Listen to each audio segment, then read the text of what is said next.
Masa Posaktirai Dapuk Putih jadi raja boneka untuk mentadbir campa bagi pihak pembesak Nguyen, orang Cham dipaksa pakai kostum orang Viet.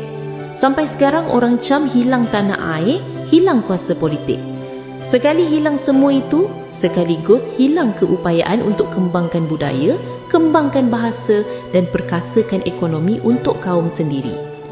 Penjajahan ni sakitnya makan ratus-ratus tahun.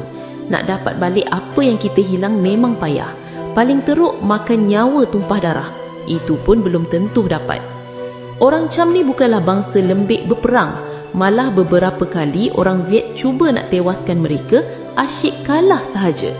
Tapi bila Menteri Kewangan campa dirasuah dan buka pintu kota, maka nasib satu bangsa jadi cacah marbah dan terhina.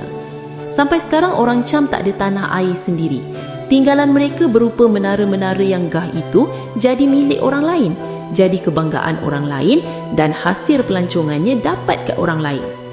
Busuk tak busuknya kena jajah hilang tanah air ialah apa yang ada kat tangan jadi milik orang lain, kayakan orang lain sementara pemilik asal jadi miskin papa kedana. Penjajahan ni sakitnya makan ratus-ratus tahun. Sekali kena jajah, payah nak patah balik capai kemerdekaan tu balik.